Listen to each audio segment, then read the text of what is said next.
あの勇者たちが今ニューファミコンに出会う。ニューファミコンで蘇る伝説の物語、攻略本付きファイナルファンタジー1、2一つになってアンコール発売。 Welcome folks, I'm Livvvid. Released in 1987 on the NES and developed by Square, now known as Square Enix, Final Fantasy is a Japanese role-playing game that kickstarted one of the biggest franchises in gaming. We went from humble beginnings like this on the NES to this.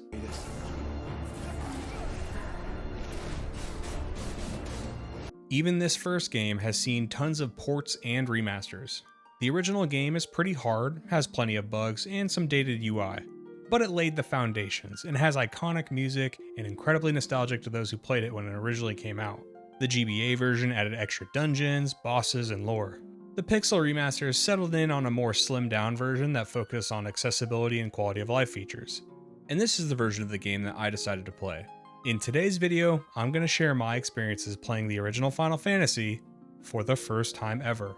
That's right, I've never played this game. I've never beaten any Final Fantasy game. I was born in the early 90s, and I know I'm not the only one like this, but some of us only got one console and a game either on your birthday or Christmas, that's it. That meant your game library was pretty thin and you had to make a lot of tough choices. And my birthday was also in December, so I got screwed more than once with the old "you already got a new game a few weeks ago" trick. I was the generation of Pokemon. The consoles I got into were Nintendo, and the games I got were mostly Pokemon games or Zelda games. Final Fantasy was a series I had heard about my whole life and always wanted to get into. Growing up and hearing about the originals, 6 and 7 from older kids, I was captivated by the way they gushed about them and I always wanted to play them for myself. Outside of Pokemon, I really haven't played that many JRPGs at all, although I've always wanted to. One of the things I wanted to do when I started my channel was talk about games I loved, maybe some I don't love and explain why, but also games from classic series like this that I've never played before. And my hope from starting from the very beginning is that maybe you guys like it and I can play all the Final Fantasies for the channel. Maybe you're already a fan of the series and you want to see someone else experience them for the first time. Or you're new just like me and you want to consume the game through my video. Either way, I hope you get something out of it, and I'm glad you're joining me on this journey. As the game starts, you get to customize your 4 party members from 6 options: Warrior, Thief, Monk, White Mage, Black Mage, and Red Mage. And already I'm blown away. Maybe I'm not giving the NES enough credit in what it was capable of, but for some reason, that seems so impressive for its time and it surprises me. You can choose to have 2 fighters and 2 mages, or all mages, although I do not recommend that. This also means that this game has replayability. If you don't like your party composition, you can also go back and try something else. Maybe you ended up not liking the Thief and you want to swap it out for a Monk instead. A great thing about these older games too is that they're really good with brevity. There is no 2-hour long tutorial, so if you want to restart and try out something else, it won't take long at all. For my team, I chose a warrior and named it after myself. Warriors are great with swords and have a balance of offense and defense. Then a monk named Cain. Monks specialize in unarmed combat and can lay down a flurry of heavy hits, although they don't have as much bulk as a warrior. John Cena, the white mage. White mages specialize in healing and protective magic. And finally, Rogue S, the black mage. Black mages are great with offensive elemental magic or status spells that can disrupt your opponents. With my team assembled, it's time to start the game. Final Fantasy is set in a high fantasy world. And when I say high, it's super high. Noble knights, dragons, dwarves, elves. Final Fantasy is heavily inspired by Dungeons & Dragons, and you can tell. This is what I assumed the game would be like, and I was happy when my assumptions were correct. As time goes on in the Final Fantasy series, it starts to experiment with more modern takes on the franchise, which looks badass. But I wanted to start from the beginning for this very reason. I don't know if anyone is a Dio fan, but I am. They called his lyrics sword and sorcery style because he focused on a lot of high fantasy elements like in this game. I'm literally listening to his music as I write this to get me into that mood. Our adventure takes place in a world that is collapsing into darkness. The wind has died, the seas rage, the earth is decaying, and monsters roam freely anywhere outside the cities. This is happening because 4 crystals that keep the world in balance have lost their light. We play as the prophesized warriors of light and we're already in possession of said crystals. How'd we get them? I have no idea. The opening of the game just says we got back from a long journey and we have them. We meet with the King of Cornelia, whose daughter, Princess Sarah, has been kidnapped by a former Knight of Cornelia named Garland, said to be the most fierce warrior in all the land. The king promises us that he'll repair a bridge to help us on our journey if we can get the princess back. Garland has taken refuge in the Chaos Shrine. Ah, there he is, the most feared swordsman in all the land. And Garland goes down pretty easy. But you know what, I'm sure it's just because it's the beginning of the game. I mean, really, how much importance would the first boss we fight have anyway? Guess it's time for me to totally forget about him forever and go on my way. When you get the princess back, the king is pleased and he repairs the bridge for us. The king tells us of a prophecy about the 4 warriors of light who will restore that light to the crystals. That is our goal, to save this world. And there we go. The game sets you loose.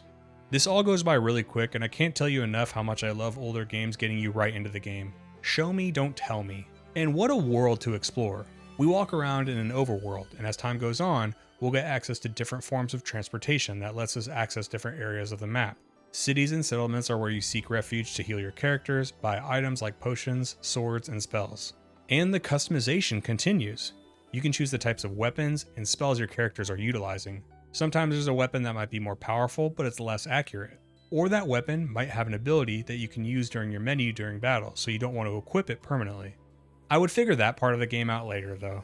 For example, you can use Thor's hammer from your inventory to call in lightning strikes. Your mages also get 3 spell slots per spell level, and you get to decide what those are. Again, I'm very impressed at how much customization there is in a game that came out in 1987. There are of course quality of life upgrades and other changes in the remakes and pixel remasters, but all of this customization was here from the start. The primary gameplay are the battles.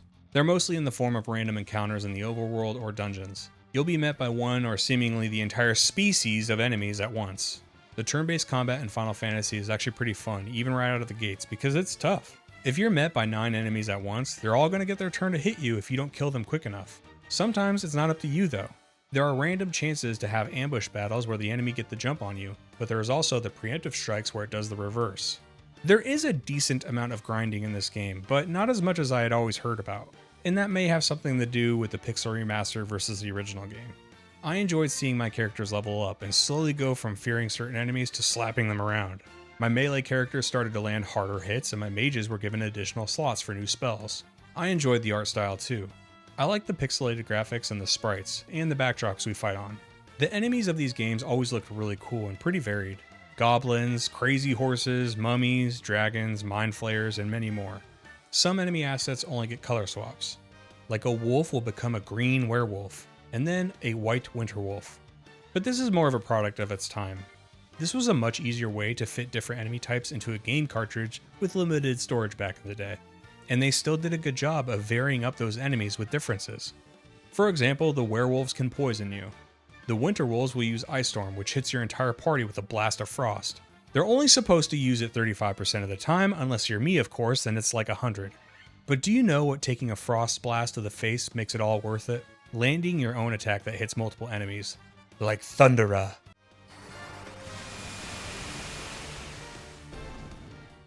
In this example, I'm using it on sea creatures, who are actually weak to it, and it's so satisfying to watch the big ol' numbers fly up showing how much damage you dealt. That's right, there are elemental weaknesses. The D-Align attacks are super effective against undead. Fire is great against those bitch-ass winter wolves. For my Pokemon trainer brain, this fit like a glove. As you experiment and figure out weaknesses, you'll start targeting better and using spells selectively. You have to manage your mage's magic points as they only have a handful of uses for each level of spell. This is actually really important for the design of the game, because if they gave you too much MP, you'd fly through this game without any issues. Managing my MP is something I had to learn with time. Early game I would just be blowing all of my MP and my mages would kind of just be sitting there vulnerable. Now it must be noted you can use an item named Ether which restores 1 MP to each spell level. Over time I learned to buy like 50 of them once I started making enough money. However, ethers were not in the original game. That alone made the original much harder, especially deep in dungeons or far away from towns. Characters dying in this game is also a rough punishment. You have to go and pay a hefty fee to a priest who will revive your character but only to 1 health. Come on, he said he'd revive us, not bring us back to our prime. You'll then need to go into an inn to sleep for the night, which will restore your MP and health, but not if you're poisoned or turned to stone. Yes, you can be turned to stone by stupid Medusas. Another funny learning lesson for me was what I thought was cool guy glasses for when I landed criticals. It turns out that means your character's vision is being obstructed. The next iconic thing about this game that I had heard legends about was dungeons. They're absolute nightmares. Extensive, full of dead ends. They're a brutal experience, and I love it. Maybe I'm a masochist, but I feel like I was born to like this kind of torture. As you start to descend deeper and deeper, you're that much further away from getting back to a town to heal up. Even against easily defeatable enemies, you start to balance whether you should even be bothering to fight them or not. But if you run and you fail to escape, they might whittle you down even more. In a dungeon, there's going to be several paths that may lead to treasure, but then you start weighing if it's even worth it. Maybe you're deep into a dungeon and you just want to ignore the treasure so you can save yourself for the boss. While it's happening, I may get stressed and complain, but there is something satisfying when you conquer a deep dungeon and you finally emerge, but just barely. I had a baptism of fire early on in the Marsh Cave. You go down several layers and many of the enemies have attacks that will poison you. Poison will slowly take damage from you during battle, and if not healed, even after battle while you're walking around. The scars from your previous battles are following you, slowly whittling you away. Between MP scarcity and fear of getting poisoned, I started running away from battles. Or at least attempting to. Enemies will attack you on your way out if your priority is lower and if you fail to escape. If you try to escape and you fail, you're just taking punishment, setting you even further back.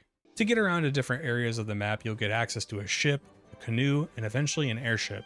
I like the progression of these unlocks because they actually structured it well. For example, you get the ship pretty early on, but it's only within a lake and you can only land in ports. So it doesn't give you too much to handle at once. But as you gradually get new forms of transportation, it feels natural because you're also becoming more acquainted with the world. Then when you finally get the airship, you're blasting through the entire map and it's fine. Because now you know where to go in case you need to stock up on items, so that you can turn around and explore many new areas you'll have access to. And another great thing about the airship is no random encounters while you're flying, which is a huge relief. By the time I got it, I felt like I'd earned the right to avoid encounters. I'm always a fan of location diversity in video games. If you only have one type of environment in your game, but you use it really well, great. But if not, it can feel like a blurred image. Final Fantasy takes you across so many different locations. On the overworld, you'll have lakes, rivers, the open ocean, desert, forests. Then there are numerous settlements that will have a little bit of their own lore and look distinct from each other. Even settlements for dwarves hard at work in their mines.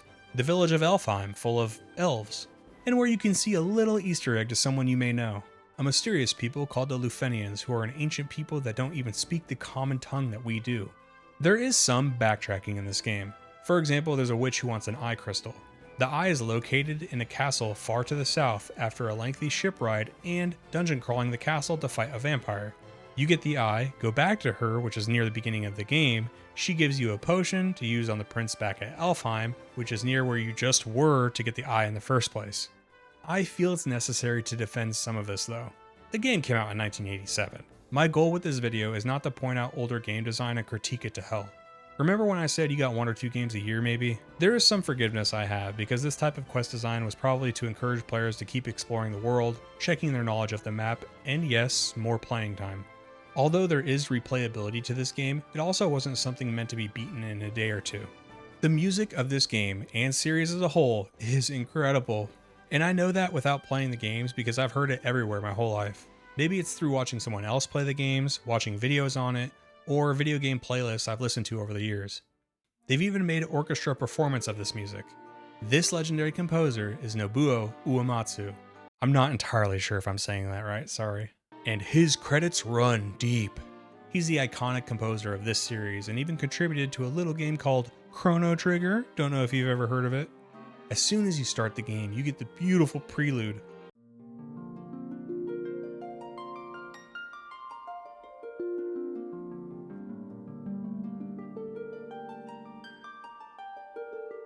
When I first fired up this game, I intentionally left it playing for a few seconds because it was that good. Then there's the main theme, calling you to adventure.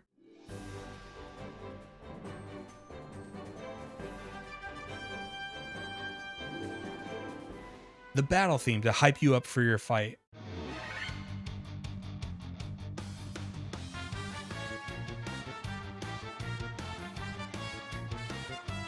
And the victory song to make you feel like a triumphant warrior when you win.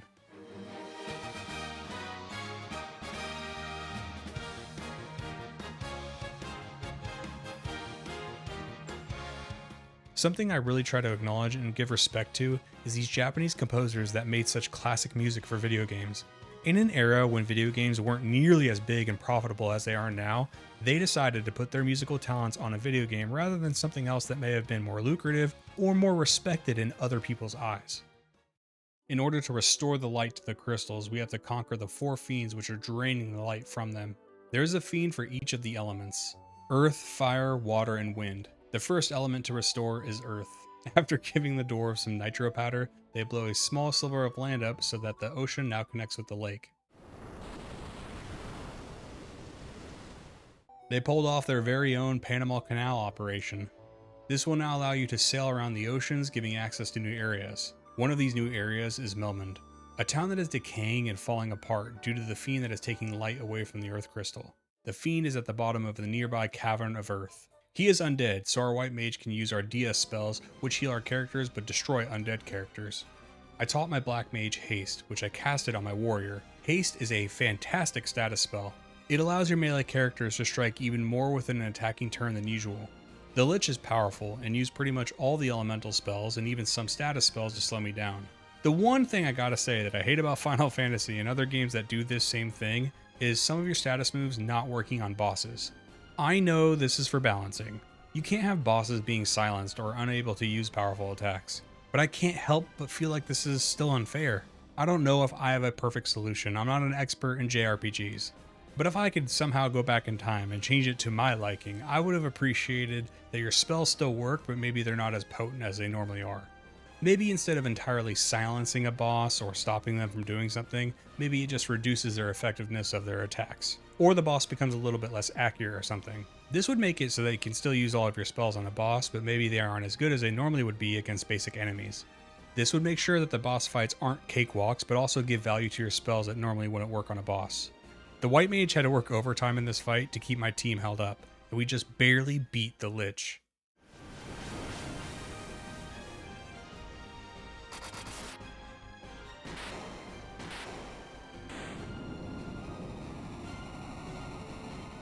Had it got off one more elemental attack, my team would have been swept.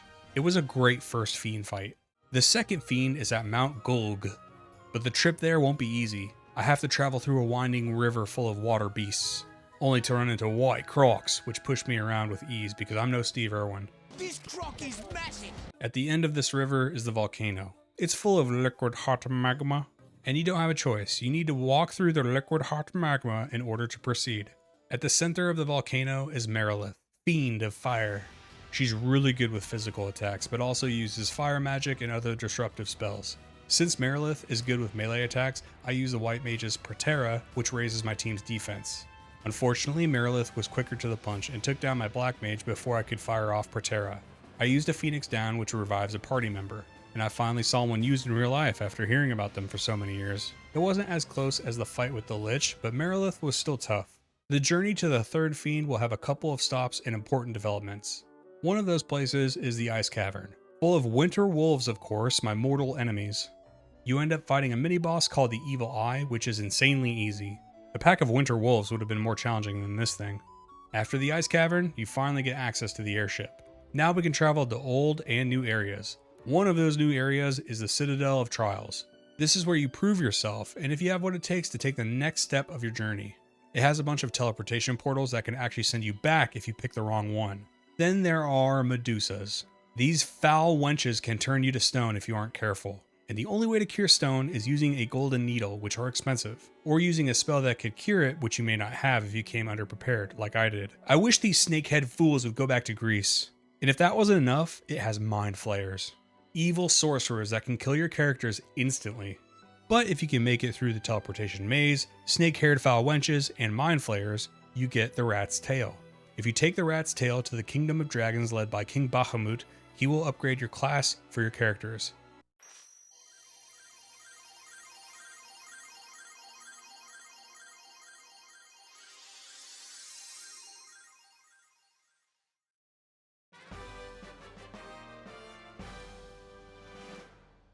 My warrior becomes a knight, my monk is now a master, black mage becomes a black wizard, and white mage becomes a white wizard.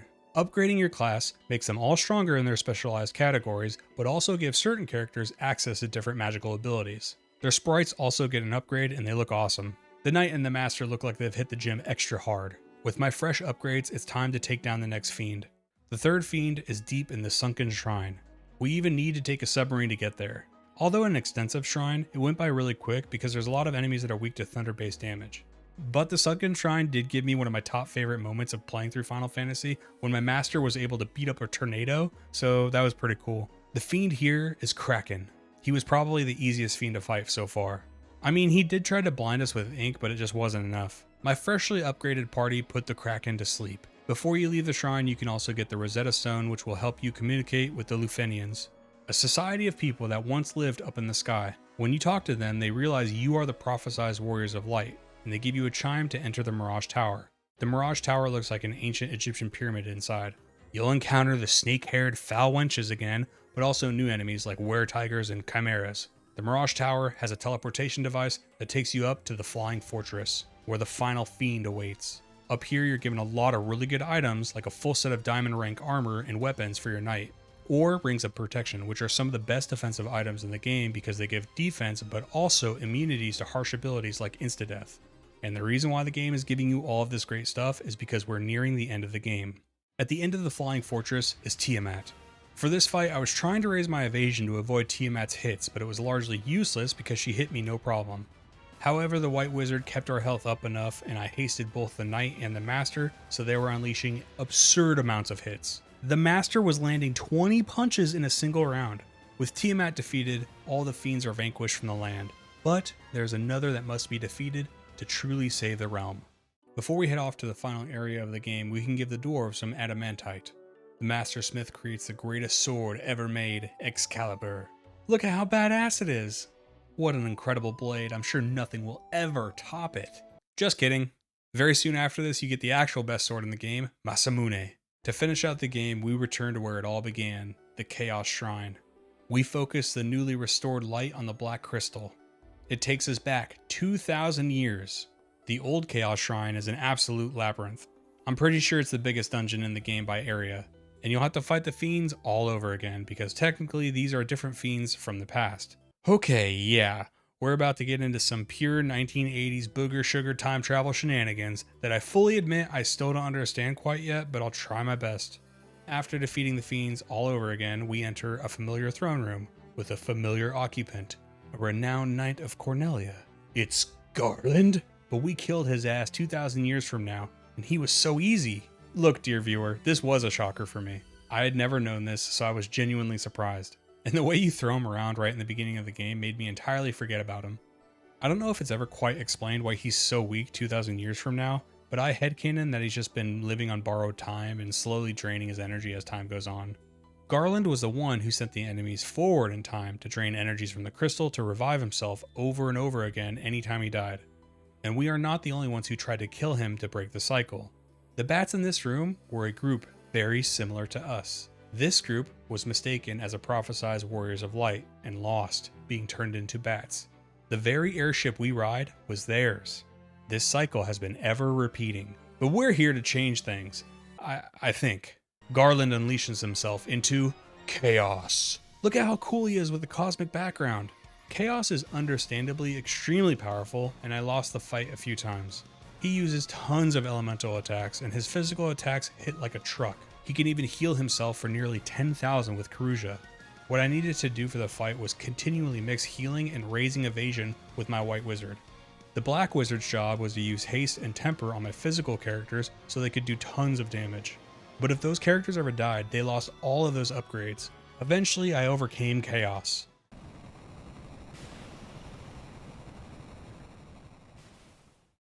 After defeating Chaos, a painfully slow crawl happens explaining the outcome of us breaking the cycle. It explains that the cycle has been broken, the crystals have restored the forces of wind, water, earth, and fire. But since we broke the cycle, it means the events we just fought through never happened for anybody else. We must be at peace, knowing we'll be the unrecognized heroes of light. The Final Fantasy experience was awesome. I really loved this game. For so long, I've seen this series from afar, and I think I always knew I would like it, but I never buckled down and dove in until now.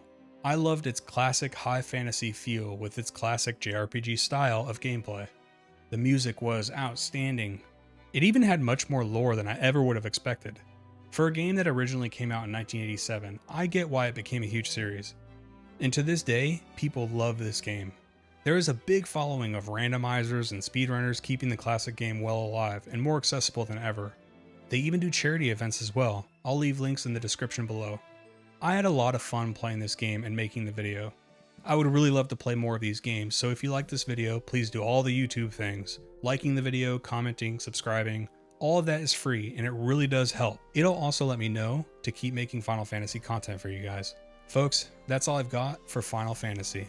Thank you for making it to the end of the video.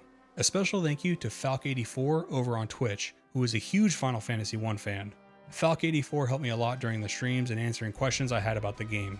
Thank you to my YouTube channel members Quinn, Chris Redbeard, Brewham, Eugenia, Johnny C, Travis Lam, and new member Netrunner 2K2, and to my patrons Shio, Lyra, Eon Kane, Martain, Smudge, Brooks, Jonathan C, J-Rat, Andrew PH, Mimoxa, Rogue S, and new patron Falk84. My Patreon page is free, so check it out to see what I'm up to behind the scenes. But if you become a channel member here on YouTube or a paid patron, you'll get a shout out in the videos and maybe even make it into the character names. Thanks again for watching. I'll see you in the next one.